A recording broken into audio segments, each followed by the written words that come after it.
बातें करें contact immigration के हेमंत कौशल से। Hemant, very good morning. Good morning Vijay ji, how are you?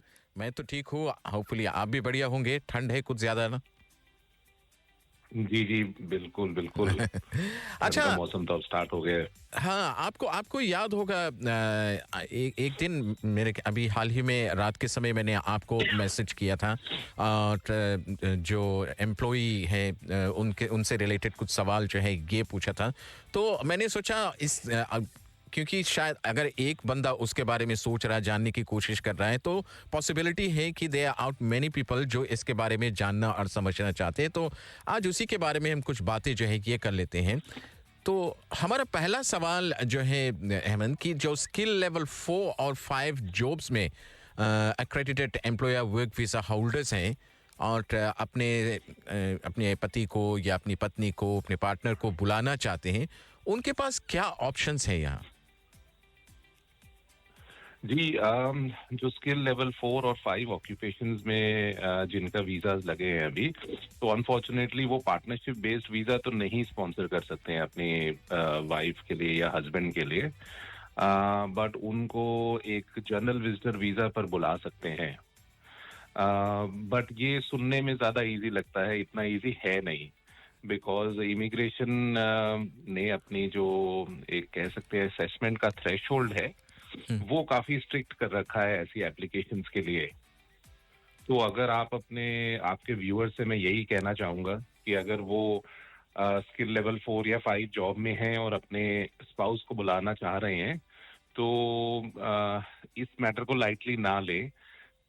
उनकी जितनी भी बोनाफाइड इंटेंशन की एविडेंस है, फॉर एग्जांपल जो उनकी प्रोफेशनल कमिटमेंट्स हैं उनके होम कंट्री में, उनकी पर्सनल कमिटमेंट्स हैं होम कंट्री में, उनकी फाइनेंशियल कमिटमेंट्स हैं होम कंट्री में, तो ये सब कमिटमेंट्स की एविडेंस के साथ ही अपने पार्टनर का जो है जनरल विजिटर वीजा लगाएं। तो ये कभी कभी काफ़ी चैलेंजिंग जो है ये हो सकता है लोगों के लिए। एक और सवाल जो है जो आपसे हम डेफिनेटली जानना चाहते हैं, जो लोग इस तरह के वीज़ा के तहत हैं अभी न्यूजीलैंड में एक्रेडिटेड एम्प्लॉयर वर्क वीज़ा पर, और उसे एक्सटेंड करना चाहते हैं, तो आइल्स क्या उनके लिए ज़रूरी है या फिर क्या उनको करना होता है? जी बिल्कुल। लेवल 4 और 5 ऑक्यूपेशंस वाले जो अपना वीजा को एक्सटेंड करना चाह रहे हैं, तो आइल्स तो डेफिनेटली उनको करना ही पड़ेगा। तो अगर वो आइल्स पेपर में बैठ रहे हैं तो they need to score a minimum of 4 bands overall. And अगर वो पीटीई में बैठ रहे हैं तो then I think the requirement is 29 और समथिंग। अच्छा, तो तो आइल्स आइल्स विजय जी, जी। जी जी, आइल्स इज अ मस्ट। जो हम पहला क्वेश्चन डिस्कस कर रहे थे उसमें मैं कहना चाहूंगा कि हमने रिसेंटली ये देखना शुरू किया है कि जिन एप्लीकेशंस में एविडेंस थोड़ा बराबर से नहीं लगाया है, या जो 3 कमिटमेंट्स की मैंने बात की थी, पर्सनल, फाइनेंशियल और प्रोफेशनल, उनमें से एक कमिटमेंट की एविडेंस नहीं दे सकते हैं, तो वो केसेस डिक्लाइन हो रहे हैं।